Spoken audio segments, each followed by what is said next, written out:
gonna be riding a train at a zoo, as you can see. I think it's gonna be fun. Pretty soon.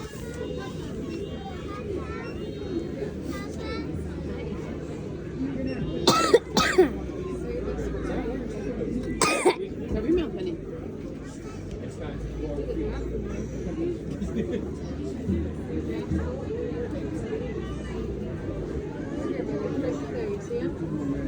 Good afternoon and welcome aboard the Eccles Express. We do have a few rules to go over before we get this train rolling.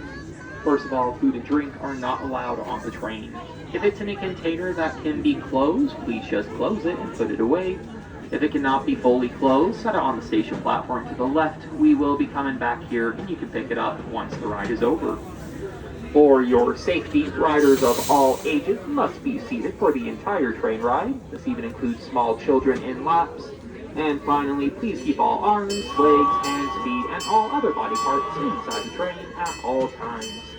These safety rules are important and do need to be followed. So with them covered, go ahead and sit back, relax, and we'll get this train adventure rolling.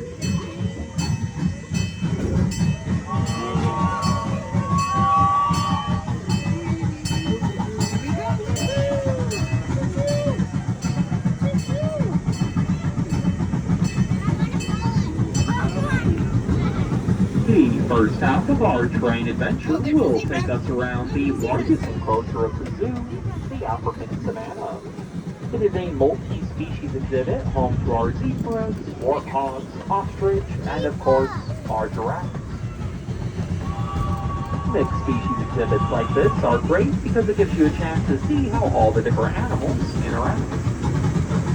We'll be passing through Twiga Gulch. Above us is Twiga Terrace. They both use the Swahili word Twiga in their name, which means giraffe. Coming up on the right is the pride of Vogel Zoo, our lions. And they're all just lying around, doing what they do best, which is taking a nap. Lions are what's called crepuscular. That means they're most active at dawn and dusk, and tend to sleep for the rest of the time in between. So it's always nice to see at least one of them kind of awake.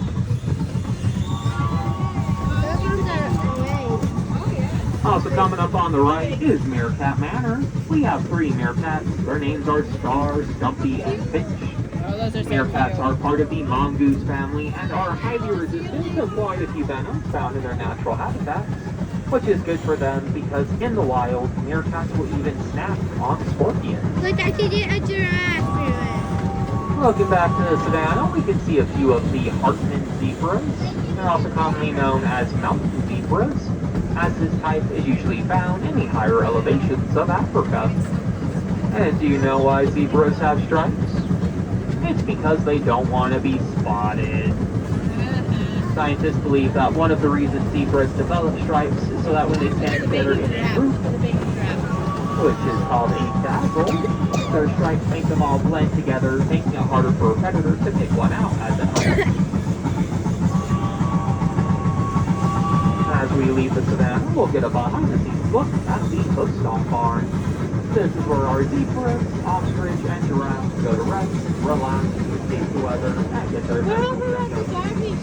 Here's why the giraffes are using these smaller yard stays, because it's just way too chilly for them to be too far away from the barn, especially for our baby giraffes. Having left the savannah behind, we are entering wild Utah. This is the Norma Matheson building. Inside is where you can find the smaller animals that call Utah home, like our honey. The first enclosure we'll be passing by is home to Tony the Badger. Tony was rescued from a construction site. When he got to the zoo, we found he had a piece of metal and a ninja, which we were able to safely remove. This is Paul's Point, the great place to go to get a better view of our bighorn sheep that are up and to the right, and our 3 rescued mountain lions, Mara, Liam, and Raphael, to our left. All 3 of our mountain lions were rescued as small cubs. We have our twins, Liam and Mara, who are from Nebraska, and Raphael, who is found right here in Utah. When looking at all 3 of them, a choice of our smaller hills here, and still out in the wild. Don't worry, they've built up well. Their ears and tails are just smaller as a result. Next, we'll be slowing things down as we head over some train track switches. These tracks lead into our train shed. As for this fully electric engine, the Eccles Express goes to charge up at the end of the day. While we're slowed down, we're also getting a nice long look and smell of our burros, also known as donkeys. We got these guys through a program with the Bureau of Land Management, where they take this invasive species from the wilds of Utah, send them to facilities like us, where they get used to being around people, and eventually are adopted out to farms and ranches. Once these guys have all been adopted out, we'll get a new group in and start the process all over again. As you go around Wild Utah, you'll notice that there's a pretty big camping theme. One of our goals is to help teach people how we can better live alongside our wildlife and how we can do so safely. One of the places people see a lot of the wildlife here in Utah is at one of our mini campgrounds and hiking trails.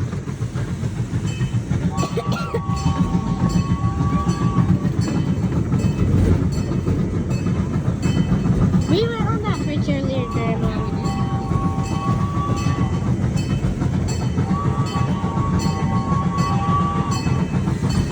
And as our train adventure comes to an end, we'll be passing through the Union Pacific Railroad crossing.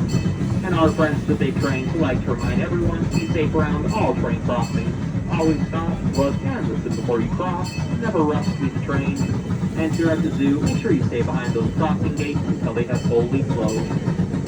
As we head into the station, please stay seated until the train has come to a full stop. Once it has fully stopped, you'll exit to the left of the engine.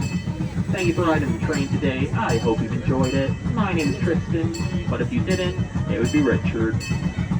Once again, please stay seated till we come to a full stop and then exit to the left of the engine.